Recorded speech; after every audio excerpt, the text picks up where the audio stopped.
In the dark shadows, in the white cold, fearlessly we search for knowledge new and old. We drink the strong spirits and read the ancient tomes. The order of the Abracast. We are the brave and the bold. We have arrived. A large gate, a hall, a friendly, bustling superintendent. Now also 2 doctors. One of them is a small, fat professor. What's the book you've got there? It's Thomas Kempis, The Imitation of Christ. So, a form of religious madness then. Perfectly clear. Religious paranoia. You see, my dear, nowadays, the imitation of Christ leads to the madhouse. That's hardly to be doubted, Professor. And the professor says, the man has wit. He is obviously somewhat maniacally aroused. Do you hear voices? You bet. Today, it was a huge throng of Anabaptists that swarmed through the kitchen. The professor says, now, there we have it. Are the voices following you? Oh, heavens forbid! I summoned them. Ah, this is yet another case that clearly indicates hallucinations. Directly call up the voices. This belongs in the case history. Would you immediately make a note of that, Doctor?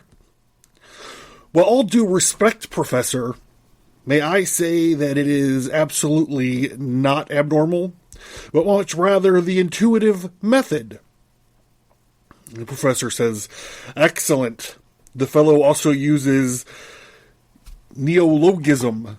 Well, I suppose we have an adequately clear diagnosis. Anyways, I wish you a good recovery and make sure you stay quiet.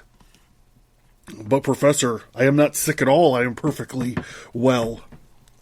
The professor says, look, my dear, you don't have any insight into your illness yet. The prognosis is naturally pretty bad, with at best a limited recovery. The superintendent speaks up. Professor, Professor, can that man keep this book? And the professor says, well, I suppose so, as it seems to be a harmless prayer book. Now my clothes are inventoried, then the bath, and now I am taken off to the ward. I enter a large sick room where I am told to get into bed. The person to my left is lying motionless, with a transfixed gaze, while the one to my right appears to possess a brain whose girth and weight are shrinking, and I enjoy perfect silence. The problem of madness is profound. Divine madness, a higher form of the irrationality of the life streaming through us, at any rate, a madness that cannot be integrated into present-day society. But how? What if the form of society were integrated into the madness? At this point, things grow dark, and there is no end in sight. The Abracast. Occult, history, conspiracy, and violence.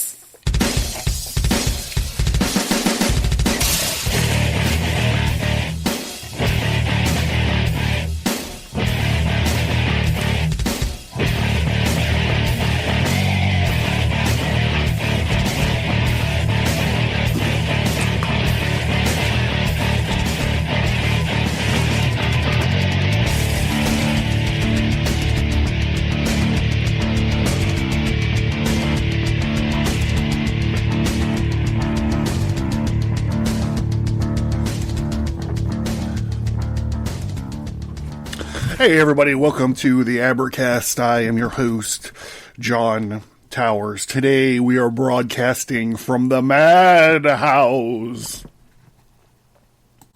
Of course, we are continuing after a small break. We did a small break last week. I actually I needed a break, so I put on, I replayed the limited access episode, the Easter sermon last week. We're going to be talking about taking a break here in a little while, but right now we're getting back into Jung's Red Book, the Liber Novus, And we stopped 2 weeks ago in the middle of the section, the chapter called Nox Secunda. So we're picking it up here. So he had, in this part of the book, he's saved this god of his, who was another name for Gilgamesh, and he saved him, and he put him in an egg, and then he opens up the egg and gets scared shitless at the god that's inside of it, and he does this child. There was this child sacrifice, and he wound up cannibalizing the liver of this little girl to help his soul, and he kind of goes to hell there, and he currently finds himself being institutionalized here in this chapter. So we're just gonna get right to it here.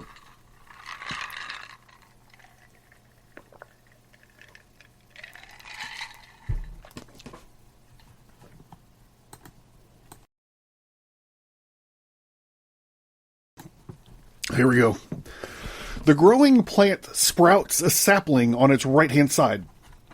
This is a metaphor he's been using. This the greening of his body. When it's completely formed, the natural urge to grow will not develop beyond the final bud, but flows back to the stem, into the mother of the sprig, paving an uncertain way in the dark and through the stem, and finally finding the right position on the left where the sprouts a new sapling. But this new direction of growth is completely opposed to the previous one. And yet the plant nevertheless grows regularly in this way without overstraining or disturbing its balance. On the right is my thinking, on the left is my feeling. I enter the space of my feeling, which is previously unknown to me, and I see with astonishment the difference between my two rooms. I cannot help laughing. Many laugh instead of crying. I have stepped from the right foot onto the left and wince, struck by inner pain. The difference between hot and cold is too great, and I leave the spirit of this world, which has thought Christ through to the end, and step over it into that other funny, frightful realm in which I can find Christ again. The imitation of Christ led me to the Master himself and to his astonishing kingdoms. I do not know what I want there. I can only follow the Master who governs this other realm in me.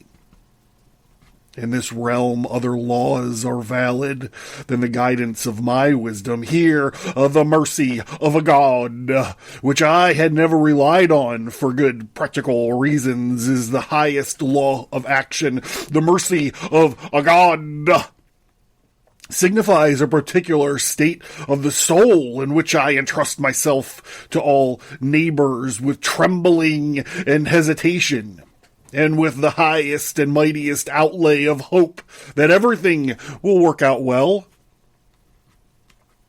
I can no longer say that this or that goal should be reached, or that this or that reason should apply because it is good. Instead, I grope through the mist and night. No line emerges, no law appears. Instead, everything is thoroughly and convincingly accidental, as a matter of fact, even terribly accidental. But one thing becomes dreadfully clear, namely that the contrary to my earlier way and all its insights and intentions, henceforth all is error. It becomes ever more apparent that nothing leads, as my hope sought to persuade me, but that everything misleads. And suddenly, to your shivering horror, it becomes clear to you that you have fallen into a boundless, the abyss, the inanity of eternal chaos. It rushes towards you as if carried by the roaring winds of a storm and hurtling waves of the sea. Every man has a quiet place in his soul, where everything is evident, and easily explainable, a place to which he likes to retire from the confusing possibilities of life, because there everything is simple and clear, with the manifest and the limited purpose. And nothing else in the world can a man say with the same conviction as he does of this place. You are nothing but ... And indeed, he has said it.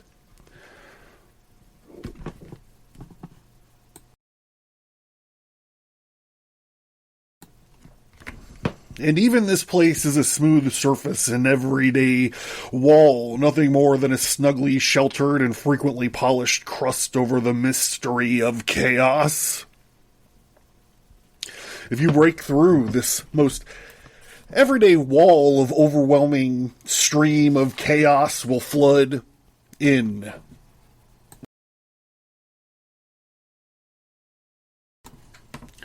Chaos is not single, but an unending multiplicity. It is not formless, otherwise it would be single, but it is filled with figure, and have a confusing and overwhelming effect due to their fullness. These figures are the dead, not just your dead, that is all the images of the shapes you took in the past, which your ongoing life has left behind, but also the throng of dead of human history, the ghostly procession of the past, which is an ocean compared to the drops of your own lifespan. I see behind you, behind the mirror of your eyes, the crush of dangerous shadows, the dead who look greedily through the empty sockets of your eyes, who moan and hope to gather up through, though you all the loose ends of the ages which sigh in them. Your cluelessness does not prove anything but your ear to that wall, and you will hear the rustling of their procession. Now you know why you lodged the simplest and most easily explained matters in just that spot, why you praised the peaceful seat as the most secure, so that no one, least of all yourself, would unearth the mystery there. For this, the place where day and night agonizingly merge, what you excluded from your life. But you renounced and damned everything that was and could have gone wrong awaits you behind that wall before you, which you sit quietly. If you read the books of history, you will find men who sought the strange and incredible, who ensnared themselves and who were held captive by others. In wolves' lairs, men who sought the highest and the lowest, and who were wiped by fate incomplete from the tablets of the living. Few of the living know of them, and these few appreciate nothing about them, but shake their heads at such delusion. While you mock them, one of them stands behind you, panting from rage and despair. At the fact that your stupor does not attend to him, he besieges you in sleepless nights, and sometimes he takes hold of you in an illness. Sometimes he crosses your intentions, and he makes you overbearing and greedy. He pricks your longing for everything, which avails you nothing. He devours your success and discord. He accompanies you as your evil spirit, to whom you can grant no release. Have you heard of the dark ones who roamed incognito alongside those who ruled the day, conspiratorially causing unrest? Who devised cunning things, and did not shrink from any crime to honor their God? Besides them, place Christ, who was the greatest among them. It was too little for him to break the world, so he broke himself, and therefore he was the greatest of them all, and the powers of the world did not reach him. but I speak of the dead who fall prey to power, broken by force, not by themselves. There are hordes of people, the land of the soul, if you accept them. They fill you with delusion and rebellion against what rules the world. From the deepest and from the highest, they devised the most dangerous things. They are not of common nature, but fine blades of the hardest steel. They would have nothing to do with the small lives of men. They lived on the heights of accomplished and the lowest. They forgot only one thing. They did not live their animal. The animal does not rebel against its own kind. Consider animals. Consider them. Just how they are, how well behaved, how they keep the time honored, how loyal they are to the land that bears them, and how they hold to their accustomed routes. How they care for their young, and how they go about together in the pasture, and how they draw one another into the spring. There is not one that conceals an overabundance of prey, that lets its brother starve as a result. There is not one that tries to enforce its will on those of its own kind. Not one that mistakenly imagines that it is an elephant when it is a mosquito. The animal lives fittingly and true to the life of its species, neither exceeding nor falling short of it. He who never lives his animal must treat his brother like an animal. Abase yourself and live your animal.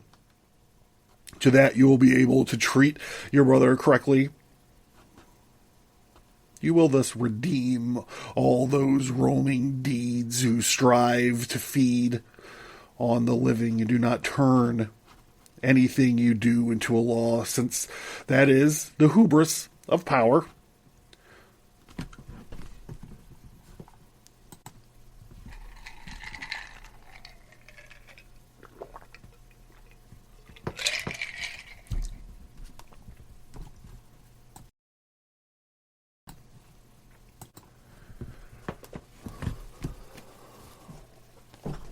When the time has come for you to open the door to the dead, your horrors will also afflict your brother. For your countenance proclaims the disaster, hence withdraw and enter solitude, since no one can give you counsel. If you wrestle with the dead, do not cry for help if the dead surround you, otherwise the living will take flight. They are your only bridge to the day. Live the life of the day, and do not speak of the mysteries, but dedicate the night to bringing about the salvation of the dead. For whoever well-meaning tears you away from the dead has rendered you the worst service, since he has torn you away your life branch from the tree of divinity. He also sins against restoring what was created and later subjugated and lost, for the earnest exception for the creature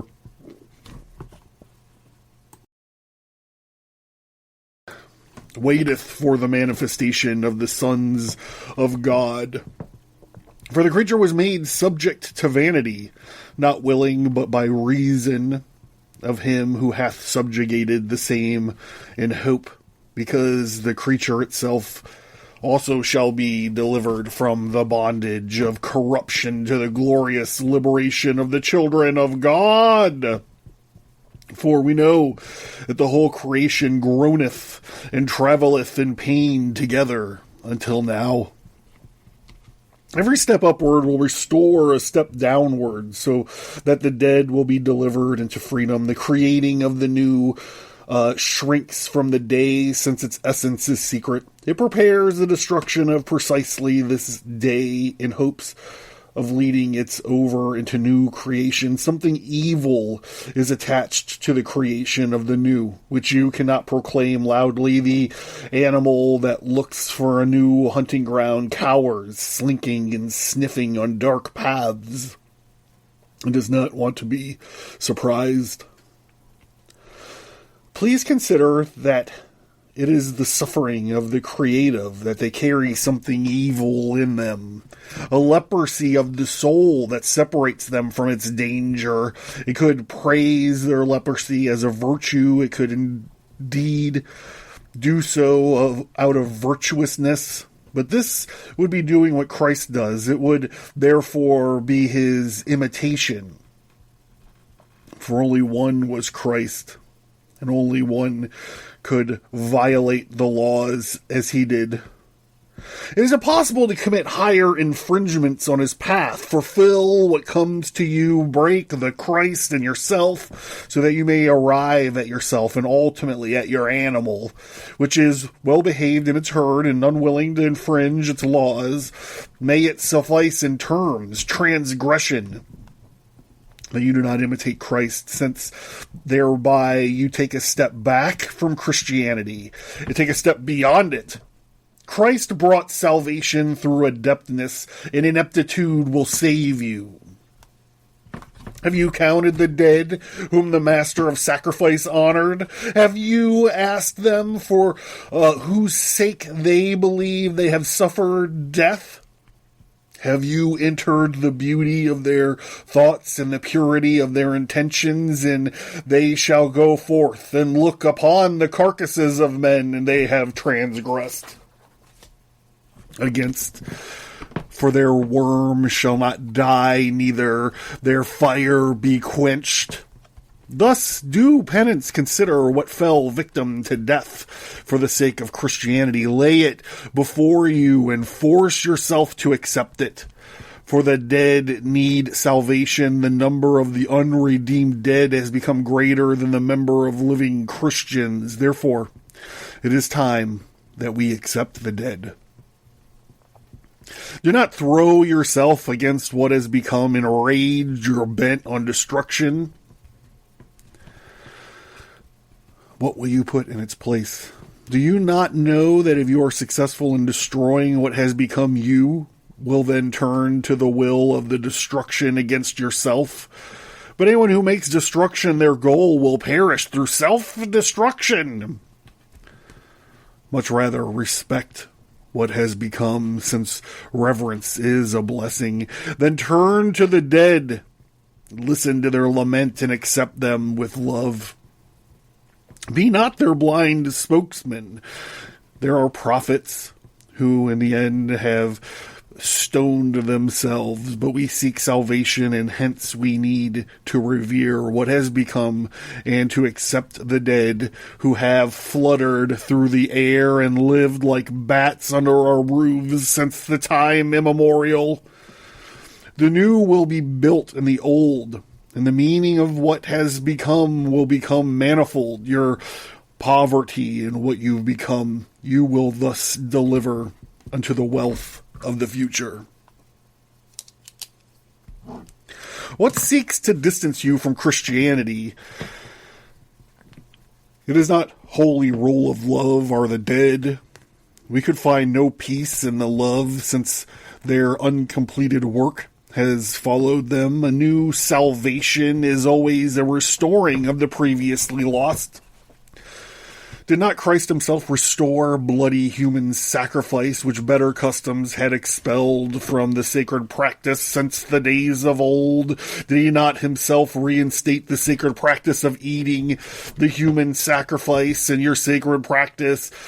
That which earlier laws condemned will once again be included. However, just as Jesus Christ brought back human sacrifice and the eating of the sacrifice, all this happened to him and not to his brother, since Christ placed above it in the highest law of love, so that no brother could come to harm as a result, but so that all could rejoice in the restoration. The same thing happened as in ancient times, but now under the law of love, So if you have no reverence for what has become, you will destroy the law of love. Then you will become of you, and what will become of you then? You will be forced to restore what was before, namely the violent deeds, murder, wrongdoing, and contempt of your brother, and one will become an alien to the other, and confusion will rule. Therefore, you should have reverence for what has become, so that the law of love may become redemption through the restoration of the lower and of the past, not perdition through the boundless mastery of the dead, but the spirits of those who die before their time will live. For the sake of our present incompleteness, in dark hordes in the rafters of our house, and besiege our ears with urgent laments until we grant them redemption through restoring what has existed since the ancient times under the rule of love. What we call temptation is the demand of the dead who passes away prematurely and incomplete through the guilt of the good and of the law for no reason.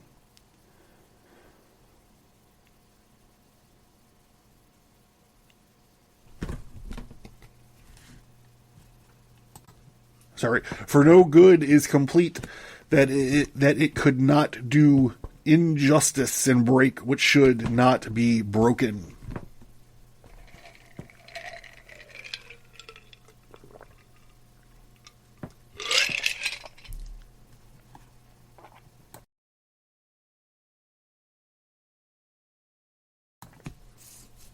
We are a blinded race. We live only on the surface, only in the present, and think only of tomorrow. We deal roughly with the past and what we do not accept the dead.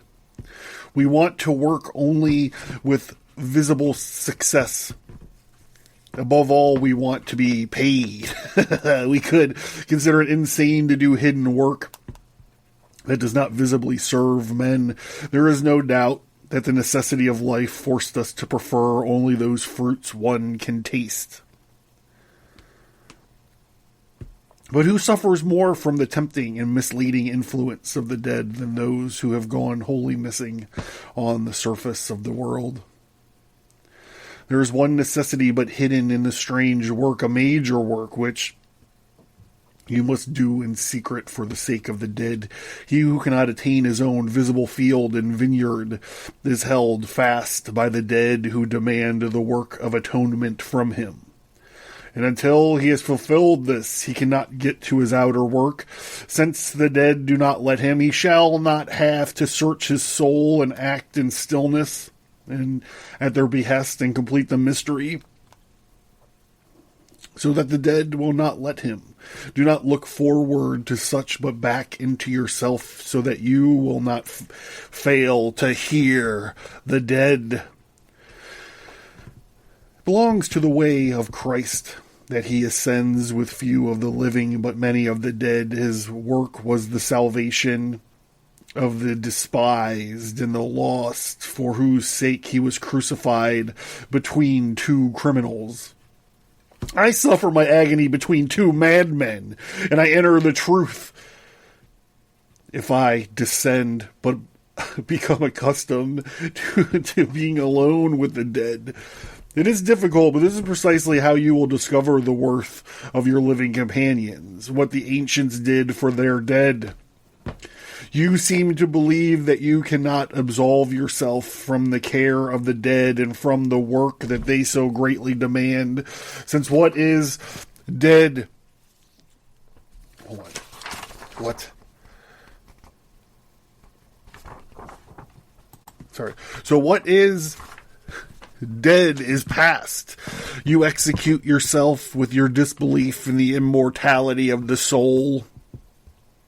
Do you think that the dead do not exist because you have devised the impossibility of immortality? You believe in your idols of words that the dead produce effects that is sufficient in the inner world. There is no explaining away as little as you can explain away the sea of the outer world. You must finally understand your purpose. in explaining away, namely to seek protection. I accepted the chaos, and in the following night my soul approached me.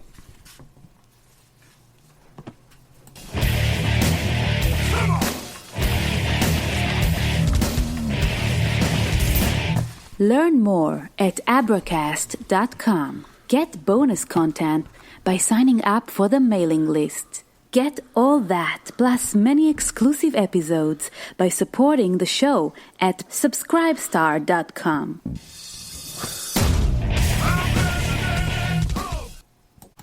All right, well, just a quick reminder, Abracast.com. Go check it out. Tarot cards, T-shirts, graphic novels sold here. Hot tarot cards, hot T-shirts, hot graphic novels sold here. You sign up to the mailing list. Check out the storefront. Featured topic link if you want to get a hold of all these Jung episodes all in one place. This is a good spot to do them. All right, we're moving into the next chapter, which is Nox Tertia. Let's see here. Well, let me do this for a minute.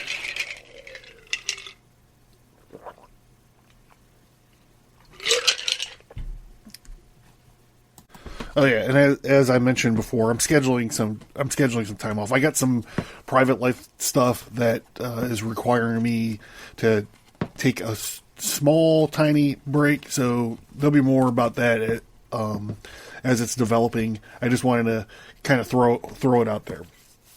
So Nox Tertia, as it's called. My soul spoke to me in a whisper, and urgently and alarmingly. Words, do not make too many words. Be silent and listen. This is a late message for this far into the book. Have you recognized your madness, and do you admit it? Have you noticed that all your foundations are completely mired in madness and do not want to recognize your madness and welcome it in a friendly manner? You wanted to accept everything, so accept madness too. Let the light in. Let the light of your madness shine, and it will suddenly dawn on you. Madness is not to be despised and not to be feared, but instead you should give it life. So I feel like we spend a lot of time, if you've listened to the podcast for a while now, I mean, we've been going strong here. I looked it up. We've been going strong here since June of 2016. Almost 5 years of the Abracast. And I feel like we talk all the time about the occult and magic and all this stuff as psychology, right? You've heard me talk about it ad nauseum.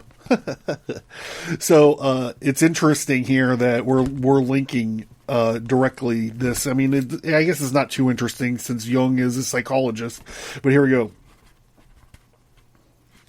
Madness is not to be despised and not to be feared, but instead you should give it life. Your words sound hard, and the task you set me is difficult, he says.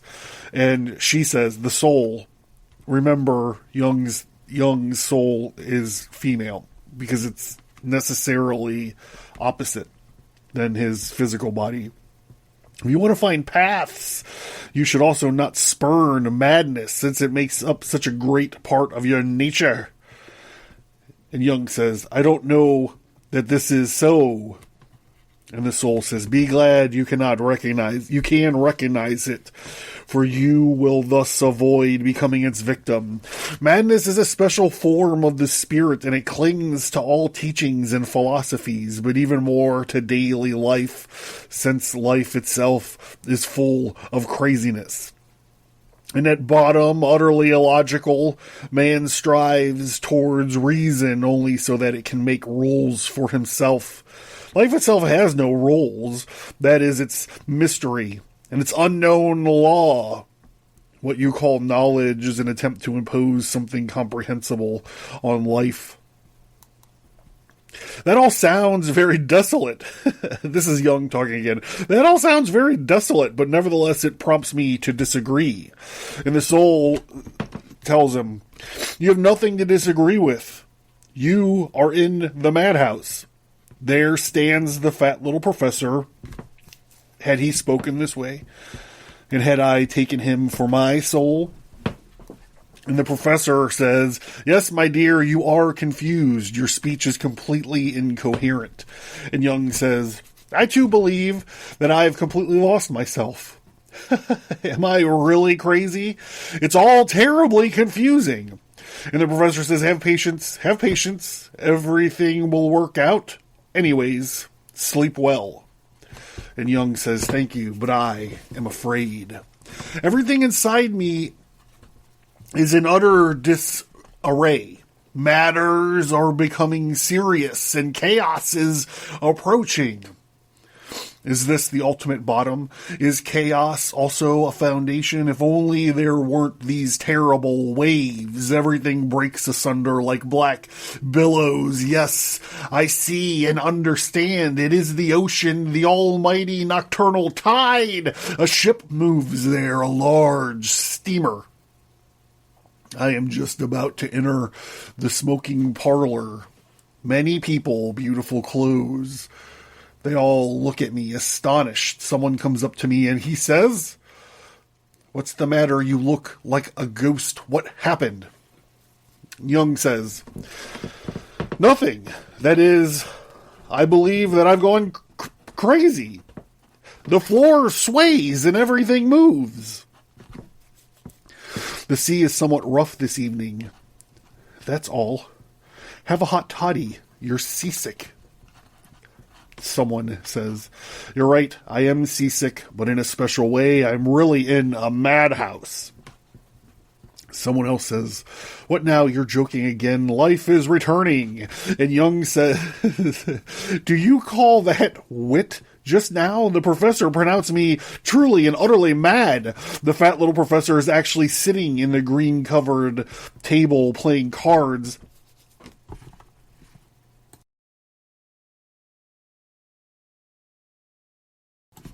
And he turns to me when he hears me speak, and he laughs, and he goes, well, where did you get to? Come here. Would you like a drink, too? You're quite a character, I must say. You put all the ladies in quite a flurry this evening. And Jung says, Professor, for me, this is no longer a joke. Just now, I was your patient. And the parlor erupts in unbridled laughter. And the professor said, I hope that I haven't upset you too much. And Jung says, well, to be committed is no small matter. The person to whom I had been speaking before suddenly comes up to me and looks me in the face. He's a man with a black beard, a tousled head of hair, a dark, shining eyes, and he speaks to me vehemently. Something worse happened to me. It's 5 years now that I've been here. So is this ship like his, like purgatory or something? Is that what's going on here? We're lost again all of a sudden?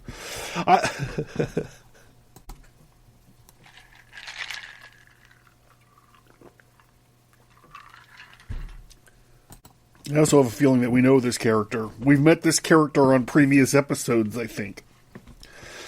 So the guy says, something worse happened to me. I've been here for 5 years now. And Jung says, I realize that this is my neighbor who is apparently the neighbor in the madhouse that was in a coma or whatever. I realize that this is my neighbor who has apparently awakened from his apathy and is now sitting on my bed. He goes on speaking fiercely and urgently.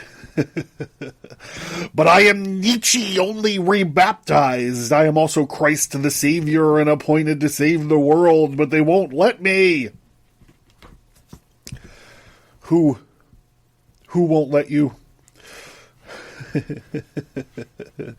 All right, so this is the way the dialogue titles who's speaking.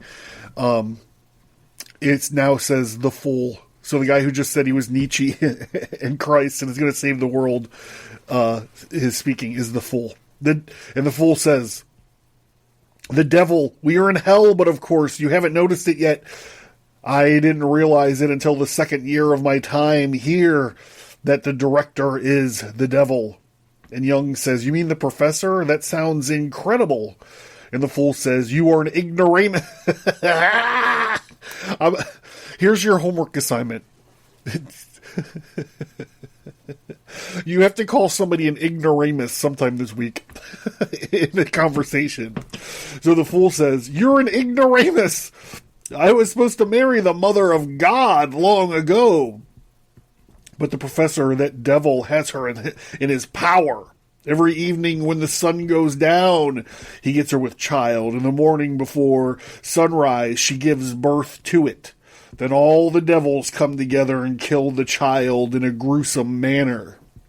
I distinctly hear his cries. And Jung says, but what you've told me is pure mythology. And the fool says, you are crazy and understand nothing of it.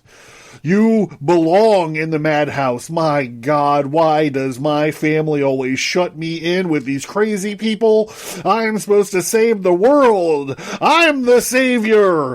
And he lies down and sinks into his lassitude, and I clutch my side of my bed to protect myself against his terrible waves.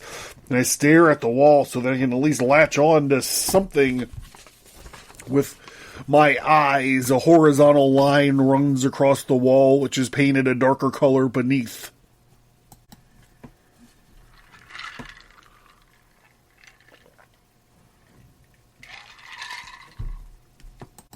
A radiator stands in front of it. It is the railing that I can see the sea beyond it. The line is the horizon, and there the sun rises now in red glory, solitary and magnificent. And it is a cross from which a serpent hangs. Whoa, that's a great Gnostic image. Or is it a bull slit open at the slaughterhouse? Or is it an ass? Look at that ass! I suppose it is really a ram with a crown of thorns. Or it is the crucified one, myself. The sun of martyrdom has arisen, and it is pouring bloody rays over the sea. This is a spectacle, lasts a long time. The sun rises higher, and its rays grow brighter and hotter, and the sun burns down white on the blue sea. The swell has subsided. A charitable yet summer dawn lies on the shimmering sea. The salty smell of water rises up. A faint, wide surf breaks on the sound with dull thunder and returns incessantly. 12 times the strokes of the world clock. That 12th hour is complete, and now silence enters. No noise, no breeze. Everything is rigid and deathly still. I wait, secretly anxious. I see a tree arise from the sea. Its crown reaches to heaven, and its roots reach down to hell. This is the Kabbalistic tree of life. I am completely alone and disheartened and gaze from afar. It is as if all life had flown from me and completely passed into the sensible and fearful, and I'm utterly weak and incapable. Salvation! I whisper, a strange voice speaks. There is no salvation here. You must remain calm or you will disturb the others. It is night and the other people want to sleep. I see the attendant in the room is dimly lit by a weak lamp, and a sadness weighs on the room. I couldn't find the way. And he says, you don't need to find the way now. He speaks the truth. The way, or whatever it might be on which people go, is our way, the right way. We are now paved ways into the future. We say that it is the way, and it is. We build roads by going on. Our life is the truth that we seek. Only my life is the truth. The truth above all. We create the truth by living it. So I just want to break here because I breezed past some shit that I want to talk about real quick. Let's see. Where I gotta mark this. Hold on. So, going back up here to where he's seeing this vision of the sunrise, and he's superimposing all these like religious iconographies upon it. The let's see, where is it at? I missed it. Oh, okay, here it is. The cross with the serpent hanging from it is Gnostic iconography. The idea is that the serpent was actually part of the salvation of Adam and Eve by bringing knowledge, bringing the knowing to them, as opposed to being cast as the bad guy. There are numerous episodes on Gnosticism and Gnosis. If you're interested in them, you can find them on the feature topic link. And then also he goes on to mention some other stuff I wanted to talk about. A bowl being split open is probably, well, I'm sure it is Mithras, which is it's a bull god. They used to cut open and get showered in the blood of this Mithraic bull. It's also a sun deity, and it's obviously, as a bull, it's associated with Taurus, and that leads right into the ram with a crown of thorns. This is also part of the procession of the equinoxes, the Taurus to Aries, and this is all very prominent in my graphic novel, The Ages. If you're into it, it's all about, the the Leonian age breaks way and goes into the age of the twins, which goes to Taurus, and then Aries, who's the ram, and then it's like, I don't know, Pisces and Aquarius. It's the zodiac, but it's backwards, and every 2,500 years it moves into this next sign of the zodiac. So here we're going through this procession of the equinoxes, or the procession of the zodiac, and then also we kick it right off with this Gnostic iconography of this snake being crucified. The snake is a reference, is it like an avatar of the Logos, just the same way as Jesus is. So not way back, but pretty far back in the day, I did this watercolor show. It was in a gallery. For a month or so, and one of they were all watercolors, and they were all, weird Gnostic, whatever. I've talked about it on the show before. Anyways, one of them was this snake nailed up on a cross, and everyone's like, "Oh, that's satanic." Anyway, it was just super interesting with Mithras, the bull, and Taurus and Aries and stuff. I just wanted to kind of back up and talk about that a little bit.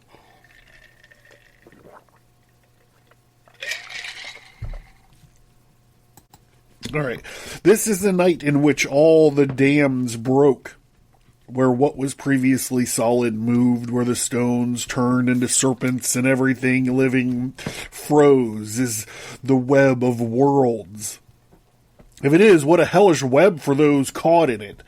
There are hellish webs of words, only words, but what are words to be tentative with words? Value them, take safe words. Words without catches, do not spin them with one another so that no web arises. For you are the first who is ensnared in them. For words have meanings. With words you pull up the underworld. Words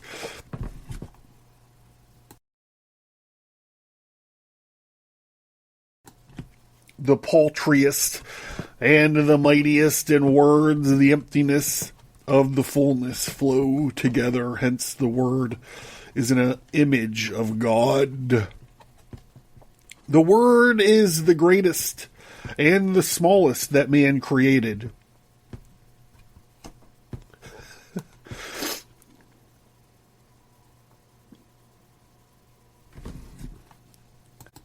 just as what is created through man is the greatest and smallest. So if I fall prey to the web of words, I fall prey to the greatest and the smallest. I am at the mercy of the sea, of the inchoate waves that are forever changing place. Their essence is movement, and movement is their order. He who strives against waves is exposed to the arbitrary.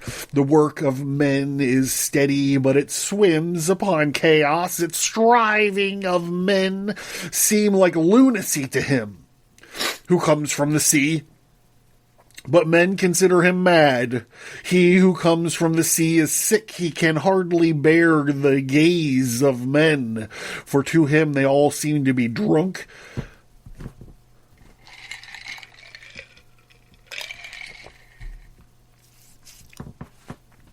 And foolish from sleep-inducing poisons. They want to come to your rescue. And as for accepting help, for sure you would like that less. For sure you would like less of that, rather than swindling your way into their company and being completely like the one who has never seen the chaos, but only talks about it. But for him who has seen the chaos, there is more hiding, because he knows that the bottom sways, and knows that this swaying means that he has the order and the disorder of the endless. He knows the unlawful laws, and he knows the sea. He can never forget it. The chaos is terrible, days full of lead, nights full of horror. But just as Christ knew that he was the way, the truth, and the life, and that he knew torment, and he renewed salvation came into the world through him, I know that chaos must come over men, and at the hands of those who acknowledgingly and unsuspectingly break through the thin walls that separate us from the sea are busy. For this is our way, our truth, and our life. Just as the disciples of Christ recognized that God has become flesh and lived among them as man, we now recognize that the anointed of this time is a God who does not appear in the flesh. He is no man, yet is the Son of Man. He is a spirit, and not the flesh. Hence, he can be born only through the spirit of men and convincing womb of the God.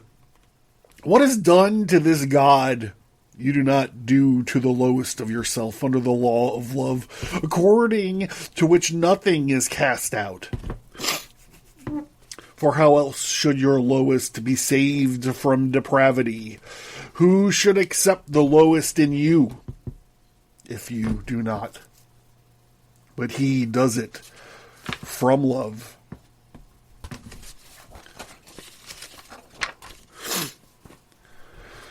From pride, selfishness, and greed is damned, and none of the damnation is cast out either.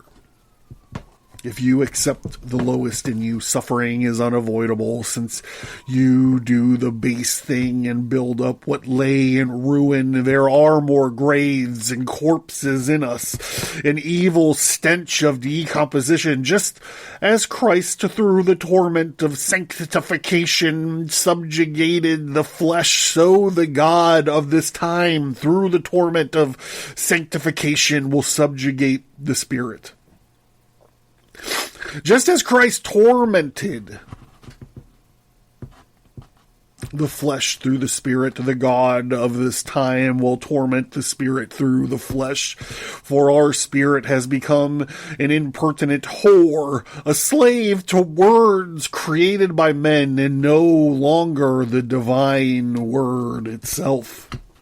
The lowest in you is the source of mercy. We'll take this sickness upon ourselves, the inability to find peace, the baseness, and the Whoa.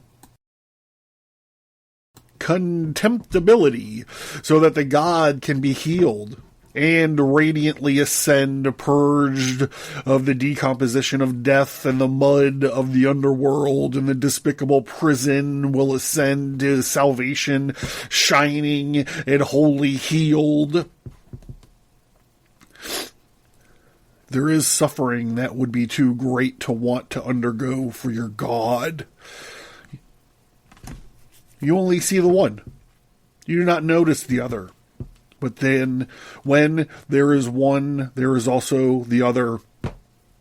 That is the lowest in you. But the lowest in you is also the eye of the evil that stares at you and looks at you coldly and sucks your light down into the dark abyss. Bless the hand that keeps you up there. The smallest humanity, the lowest living thing. Quite a few would prefer death, since Christ imposed bloody sacrifice on humanity. The renewed God will not spare bloodshed.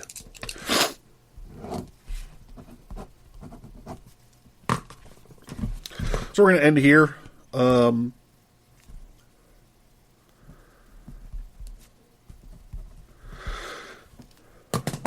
John, and this has been the Abracast. Thank you guys for tuning in. And we'll see you soon. Some things to remember. I am working on a schedule for some time off. So if whatever, I'll let you guys know before it happens. And check out Abracast.com. Check out the storefront. T-shirts, tarot cards, mason jar. T-shirts, tarot cards, mason cards, graphic novels. There you go. Thank you guys. Have a good evening. We're almost done with Liber Novus, I think. Be interested in getting back to some wizards and blowjobs. So, thank you guys for tuning in, and be safe. Rest in peace, DMX. Rest in peace.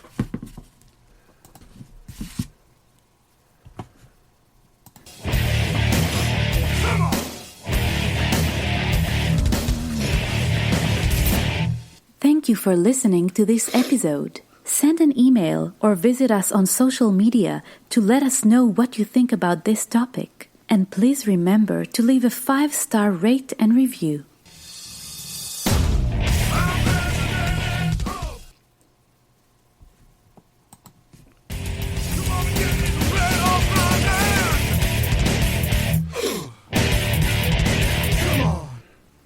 If you're considering supporting the show on Subscribestar, let me tell you a little bit about what's going on over there. The degree of the Red Archive, which is the $1 a month, you get access to some bonus audio, but there's also 50 plus hours of archived episodes. These are older episodes. They're not on the stream anymore. It's the only place to find them is in the Red Archive. There's a $3 a month tier called the Fellowcraft degree, and that has 30 and 40 hours of exclusive Fellowcraft episodes. You get access to all of those. And those have never been on the stream. Those have never been on the normal show. They're exclusive only to the Fellowcraft degree. $5. The $5 tier is the degree of the Red Mark. And so for $5, you get the archived episodes, you get the Fellowcraft episodes, and then you are able to get some swag, bookmarks, temporary tattoos, exclusive tarot cards, all different kinds of stuff coming out every once in a while. And then for $10 a month, you become a knight in the degree of the Vessel of the Art. So the Vessel of the Art degree, you get the archived episodes, the exclusive episodes, the swag, and then you get like the keystone of all swag. You get your very own Vessel of the Art, which is a full-size, fully glass mason jar with the Abracast sigil logo on it. So if you're considering helping out and supporting the show, that's where you do it, and that's what you get. If you look around on Abracast.com, you can also find PayPal donate button. So if you don't want a monthly thing, another monthly thing to take care of, but you're like, hey, Towers is a good guy. I want to buy him a drink. You shoot me, not a coffee. I don't drink that shit, but you could PayPal me some money. All of your help is appreciated, and yeah, that's it. I'm John. This is it. Like I said,